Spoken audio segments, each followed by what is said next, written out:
Salut tout le monde, aujourd'hui je crois qu'il y a deux choses principales qui ont changé dans notre manière d'aborder les films de super-héros. Mais quelles sont ces deux choses? Jean-Paupière, t'es un peu impatient là. La première, c'est qu'on attend définitivement plus d'un réalisateur qui s'approprie la mise en scène. Et la deuxième, c'est que narrativement, les enjeux des super-héros ont mine de rien changé. Mais ça, je vais y revenir. Pour commencer avec la mise en scène, au bout d'une quantité astronomique de films, que ce soit chez Marvel, chez DC, j'enfonce peut-être une porte ouverte, mais la charte visuelle du studio est implacable. Il y avait comme ce petit espoir de film en film, selon les réalisateurs impliqués, de voir un metteur en scène vraiment s'approprier la mise en scène et livrer quelque chose qui soit un petit peu surprenant à ce niveau-là. Et ça m'a fait ça encore un petit peu avec Ryan Coogler. J'avais adoré notamment son boulot sur Creed, qui était incroyable, notamment son travail sur les plans séquences, notamment ce plan séquence où Michael B. Jordan, enfin tout le match de boxe en plan séquence qui était complètement ouf. Donc forcément, j'attendais ce gars-là sur ce terrain. Et en fait, non. Enfin, la charte visuelle est juste implacable. Ça, c'était un truc qui est maintenant gravé dans le marbre. Ce qui ne veut pas dire que les réalisateurs ne peuvent pas s'approprier le film, mais ils s'approprient plus la tonalité, la saveur globale. Donc je me demande si aujourd'hui il ne faut pas plus parler de metteur en film que de metteur en scène. La seule exception en fait c'était Zack Snyder, mais c'est lui qui a constitué la charte visuelle de DC, donc c'est un petit peu hors concours. Donc pas de doute, Black Panther ça ressemble à un film Marvel, mais ça n'empêche pas que Coogler a réussi quand même à s'approprier le truc. Notamment c'est un très bon directeur d'acteur, ça joue juste dans le film. Sa manière de bosser avec Michael B. Jordan pour en faire vraiment un des personnages de méchants les plus touchants que j'ai vu depuis longtemps, pas juste dans les films de super-héros, mais dans la sphère grand public au sens large. Toutes les thématiques qu'il a portées, bien entendu, sur la question des Afro-Américains, sur la question du vivre ensemble, de l'intégration, de la reconnaissance des droits, de la reconnaissance de la différence. Donc ça, c'est un truc qui travaille son cinéma, qui est toujours là, forcément. Le film tombe pas non plus dans la scène d'action systématique, et ça c'est cool, notamment tout son début, où il pose les enjeux forts du film, avec une scène, mine de rien, qui est assez intimiste, et les scènes d'action n'arrivent que plus tard, en fait. Et c'est pas si courant que ça, aujourd'hui. Ça fait plaisir de voir quelqu'un qui est suffisamment à l'aise avec son propre style pour ne pas avoir peur d'emmerder le spectateur. Ce que j'apprécie chez Coogler aussi, c'est qu'il y a une sensation vraiment d'unité, de pacte entre les personnages, et pas vraiment de hiérarchisation. On le voit notamment dans le segment principal du film, cette scène d'action en Corée du Sud, qui est très bonne, malgré un petit peu trop de numérique bienvoyant. D'ailleurs, la question numérique, ça m'a surpris parce que, notamment dans les productions Marvel, jusque-là, les doublures numériques étaient arrivés à un degré de réalisme ahurissant, vraiment. Par exemple, quand tu vois Iron Man, Robert Downey Jr. n'est plus du tout dans l'armure. Dès que tu vois l'armure, c'est une doublure numérique maintenant, quoi. Et la transition est parfaite. Sauf que dans Black Panther, par contre, vraiment, souvent, on dirait vraiment une cinématique de jeu vidéo du niveau Blade 2. Et pourtant, j'aime bien Blade 2, mais les doublures numériques sont vraiment à chier dedans, mais c'était lié à l'époque aussi. Là, il n'y a plus l'excuse de l'époque, donc je sais pas trop. Mais ça n'a pas empêché que vraiment le segment central est excellemment bien foutu. Quand je parlais de cette sensation de pack, généralement, quand il y a une scène d'action collective comme ça, il y a un héros, une direction principale, et tous les autres personnages servent plus ou moins la soupe pour arriver sur la trajectoire du héros, on va dire. Et là, il n'y a pas vraiment ça, vraiment, il y a plusieurs foyers d'action qui sont traités à un même niveau d'attention et de respect, et ça crée beaucoup plus d'attachement pour les personnages, ça disperse pas l'attention. Et là où cette sensation d'unité vraiment porte ses fruits aussi, c'est les plans séquences. Alors j'ai déjà parlé de celui de Creed, qui était très bon, et là il y en a aussi dans Black Panther, qui sont vraiment très bons. Et aujourd'hui, c'est compliqué de faire des plans séquences qui soient justifiés, parce qu'avec le numérique, on peut faire des faux plans séquences, et vraiment les rendre gratuits. Et je suis pas en train de dire qu'un plan séquence doit forcément se justifier. Généralement, la question d'un plan séquence, ça sert à rien, ça a tendance à vite m'énerver. J'avais fait un après-séance sur Spectre, où je parlais justement du plan séquence d'ouverture. Beaucoup de gens avaient dit, ce plan séquence sert à rien. Mais comment ça? Il sert à rien. Je veux dire, si on se demande si un plan séquence sert à rien, on peut se demander si une coupe aussi sert à quelque chose. Si on peut filmer l'action de manière immersive avec cette sensation d'inéluctable vraiment qui prend la gorge, qui est très réaliste, si on peut faire ça sans couper, c'est une justification en soi. Après, aujourd'hui, c'est compliqué. Par exemple, un mauvais plan séquence, pour moi, c'est celui qui ouvre Avengers 2, où là, il n'y a pas de justification vraiment au plan séquence, à moins de dire, regardez, numériquement, on peut zoomer et on peut juste balader d'une scène à l'autre, parce qu'on peut. Là, c'est un peu dommage, parce que il n'y a pas de travail vraiment sur la sensation de pack, même si c'est censé être le propos de la scène, parce qu'à la fin, ils se retrouvent tous. Mais en fait, géographiquement, rien n'est travaillé de manière à ce qu'on sente la proximité, où on se repère véritablement dans l'espace, sans avoir besoin des zooms dans l'image et de montrer que, ouais, regardez, on fait un plan séquence super stylé. Non, il faut vraiment qu'il y ait cette sensation d'unité à l'image. Et c'est ce que fait Ryan Coogler dans Black Panther, notamment dans un des plans séquences en Corée du Sud, c'est qu'il y a ce côté un petit peu toujours caméra à l'épaule qui est très nerveux mais qui reste très lisible à hauteur de personnage. Et il y a une véritable fluidité, une véritable raison à ce que la caméra soit là où elle est. Après, il y a des raccords numériques qui font que, par exemple, il y a un moment, il y a un saut de la caméra numérique qui va sur la rambarde et ainsi de suite. Il y a des raccords dans tous les sens. Mais en termes de dosage, Cooler arrive à trouver ce côté humain qui crée ce côté « je suis au milieu de la bataille et je suis différents personnages ». Donc vraiment, c'est compliqué d'analyser ce qui fait un bon plan séquence à ce niveau-là, et je vais arrêter de s'attirer sur le plan séquence parce que ça prend beaucoup trop de temps. Ce que je voulais dire, c'est que le film est victime un petit peu de cet excellent segment central, parce que tout le reste du film, pour moi, n'arrive pas à se hisser à ce niveau, en termes d'implication, en termes de juste pure fibre actionnesque et d'attachement en même temps au personnage. Le dernier segment, bien entendu, est l'éternel segment qui se banalise dans une spirale de bataille numérique et de confrontation plus ou moins attendue entre les personnages. Enfin, voilà, ça se banalise beaucoup. Mais en même temps, c'était prévisible, avec beaucoup de numérique aussi. Des rhinocéros numériques qui sont un petit peu... Bon, le film, comme toute superproduction, a son lot de petites incohérences un peu cheloues, comme Michael B. Jordan qui se bat pour le combat des chefs avec T'Challa, et qui va le jeter dans la cascade. On dire, regardez, j'ai gagné. Mais c'est un combat à mort en fait. S'il n'est pas mort, ça veut dire que tu n'as pas gagné. Donc qu'est-ce qui justifie que tu prennes le risque que le mec survive à sa chute dans une cascade? Il n'y a aucune raison véritablement à ça. En plus, c'est un tueur, Michael B. Jordan qui a été formé comme tueur. Ça coûte rien de faire clac, tu le pètes la nuque et tu le jettes. Ou alors si tu veux pas terminer le film comme ça serait un petit peu chaud, tu justifies le truc par, je sais pas, il lui met un énorme chassé dans le torse et l'autre dégage par-delà la cascade, donc il n'a pas vraiment calculé son coup dans l'action, et l'autre tombe, donc il s'en accommode, j'ai gagné, on va dire qu'il est mort. Et je sais pas, quand t'écris un scénario, tu te poses ce genre de questions quand même. Bref, je trouve pas que Coogler se soit perdu ou compromis du tout dans Black Panther, il y a quelques très très bonnes choses dedans. Mais passé en fait sa première moitié, le film l'a laissé dans un éternel oui, bon, que je ressens un petit peu trop devant les superproductions depuis quelques années. Ce qui m'emmerde, c'est ce que je me plais aujourd'hui à appeler la banalité de l'incroyable. On est tellement habitué à une certaine forme de spectaculaire qu'on devient complètement blasé. L'enjeu, il n'y a plus d'enjeu, si vous voulez, dans l'image numérique et dans le côté impressionnant des choses. On peut, à l'image, être impressionné par le design des costumes, qui est excellent dans ce film, sur la direction artistique, mais en termes d'implication dans l'image et dans le film, l'incroyable est devenu banal. C'est terrible. Heureusement, il n'y a pas que de l'incroyable dans ce film et de l'extraordinaire par l'image. Il y a des choses plus intéressantes, notamment en termes de propos, et je vais y venir.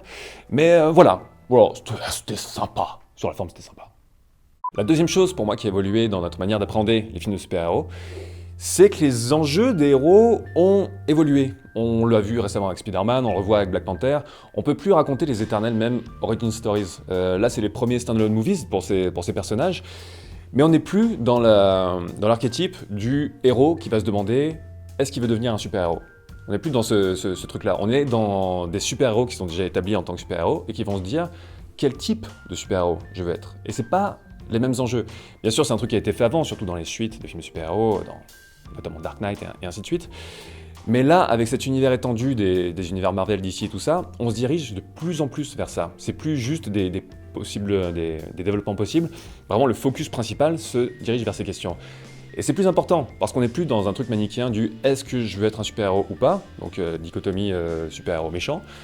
On est dans un truc « quel type de super-héros je veux être ?» Donc ça ouvre tout un panel d'évolutions possibles, vraiment qui ne sont pas du tout manichéennes, toute la complexité de l'humain. Quel genre de super-héros tu veux être? Est-ce que tu veux être chaotique, neutre? Est-ce que tu veux être... Voilà. Moi je sais que je suis chaotique bon. C'est mon alignement. Vous êtes quel alignement vous? Dites-le dans les commentaires. La structure du film, bien sûr, elle est simple. Premièrement, un héros essaie de gérer ses responsabilités. 2, quelqu'un le remet en cause, et l'ennemi incarne en quelque sorte sa part sombre. 3, effet miroir, il se rend compte que son approche n'était pas la bonne. Et 4, enfin, sa victoire sur son ennemi va être aussi une victoire sur son ancien lui, quoi. Ce qui va permettre une évolution du personnage principal. Et ce qui est marrant à constater dans Black Panther, c'est que, en fait, la dualité, elle est partout. On a le père et le fils, on a le roi infaillible et l'homme qui doute, on a le héros et son ennemi miroir, on a les agents doubles, on a le surface et le cachet, que ce soit géographiquement avec le Wakanda ou via les secrets du roi père qui vont dégénérer, comme vous le savez. On a le communautarisme et l'ouverture au monde, on a la violence et le dialogue, on a les traditions et la modernité, on a le bruit de mon ordinateur sur le micro. Et la dualité la plus forte, bien sûr, c'est le combat idéologique entre la paix et la violence. Et ça renvoie bien sûr à Martin Luther King et Malcolm X, de qui dans les années 60 étaient les deux plus grandes figures, les plus symboliques en tout cas, du combat contre la ségrégation, les droits des Afro-Américains, le droit à la reconnaissance. Donc ils incarnaient deux pôles, on va dire. Je caricature très rapidement, mais Luther King, la réponse à ça par la paix, le dialogue et le vivre ensemble, et Malcolm X plus par l'action et voire la violence. Et c'est une dualité qui est très simple, mais qui est très forte, et qu'on retrouve dans plein de récits différents, exprimés différemment. Dans X-Men, Xavier et Magneto, c'est Luther King et Malcolm X. Et donc la dualité, selon la manière dont elle est posée, ça peut créer des enjeux qui sont simples et forts. Mais c'est pas une fin en soi, au risque de tomber bien sûr dans un simplisme chiant. Là où c'est intéressant, c'est quand la dualité commence à se brouiller et qu'on touche vraiment la complexité de l'humain. C'est pour ça que dans Black Panther, par exemple, les moments les plus intéressants en termes d'arc de personnage, c'est par exemple quand Okoye doit servir Killmonger et qu'elle s'y résout. Quand la sœur aussi, c'est la plus à cheval entre les traditions et la modernité, qui a du mal à établir cet équilibre, mais qui, au fil du film, va arriver plus à être en phase avec ces deux choses-là. Ou quand Killmonger parle à son père, et qu'on a toutes ces problématiques qui sont exprimées de manière vraiment très touchante. C'est une scène très douce. Et c'est là vraiment que ça fait travailler notre imaginaire, ça nous questionne, ça questionne nos attachements dans le film, donc ça nous implique beaucoup plus dans la narration. Et brouiller cette dualité, c'est d'autant plus important que Black Panther, c'est un film qui parle de changement. Et notamment, il y a une des punchlines du film, c'est le visage du monde est en train de changer. Bon, la suite, c'est il y aura les conquis, les conquérants et tout ça, mais ça, c'est autre chose. Dans le contexte du film, il le dit pour ça. Mais le monde est en train de changer. Et effectivement, c'est un film qui parle de changement. Au-delà de ce qui s'y passe dedans, c'est un des premiers films, c'est le premier film qui, à ce niveau, met en scène des super-héros afro-américain. Je mets Hancock un petit peu hors concours, parce que bon, c'était un autre délire, et puis il n'a pas eu le même succès, donc symboliquement, c'est pas la même chose. C'est un film aussi qui va clôturer la première grande saga du Marvel Cinematic Universe. C'est un film qui, à ce niveau, et dans ce genre, parle de manière inédite vraiment de questionnements beaucoup plus réalistes, beaucoup plus sociaux. Il y a aussi un changement, mine de rien, dans les mentalités, aussi dans la représentation de la diversité à l'écran, dans la culture grand public. Je m'étais fait cette réflexion récemment en regardant Cloverfield Paradox. Petite digression sur Cloverfield Paradox, 1 heure de promesses vraiment cool, 45 minutes de « Quoi ? Mais décidez-vous, bon Dieu !» C'était très frustrant ce film, mais il y a des personnages afro-américains qui, notamment le couple principal et le mec en position hiérarchique la plus forte dans l'équipe, je crois. Et en fait, en regardant le film, au bout d'un moment, je me suis dit « Tiens, mais oui !»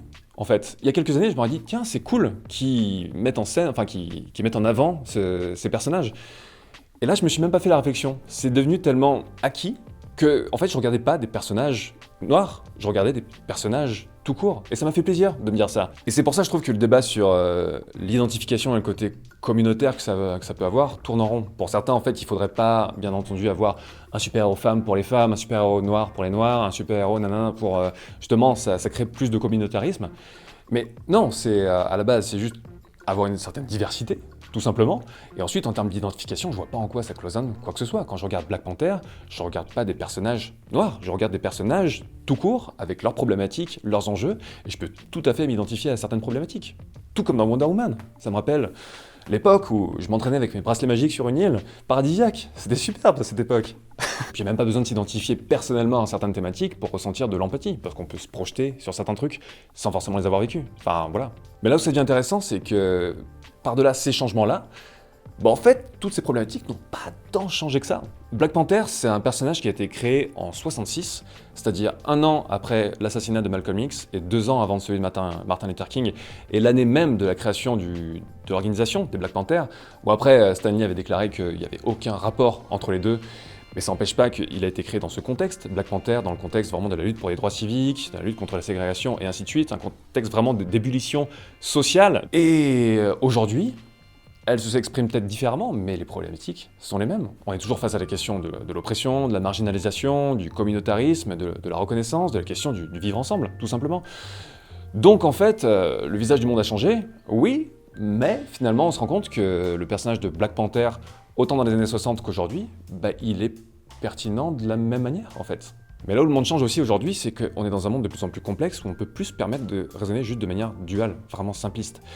Et par exemple dans le film, quand Andy Serkis dit qu'il est le seul vraiment à être allé au Wakanda en tant qu'outsider et à en être ressorti vivant, c'est une affirmation qui est super lourde, qui est lourde de sens. Et il faut l'assumer derrière, il faut le montrer ou le laisser vraiment deviner. Parce que ça veut dire que en fait, le Wakanda, qui est le camp des gentils, comme on le perçoit dans le film, c'est pas si simple et pas si manichéen que ça, finalement. Ça veut pas dire que le film, d'un seul coup, deviendrait super complexe et que ça laisserait le grand public sur la touche et qu'on part dans un truc ultra dark. Non, ça peut se jouer à des détails, des attitudes.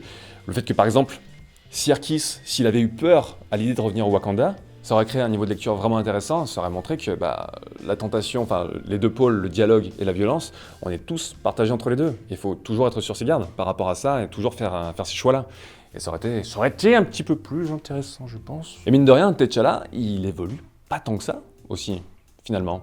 Parce que le film n'en fait pas un mec qui ne voulait pas l'ouverture du Wakanda, qui était juste idéologiquement opposé à ça et qui va faire vraiment un cheminement mental, idéologique, émotionnel, pour arriver à plus d'ouverture.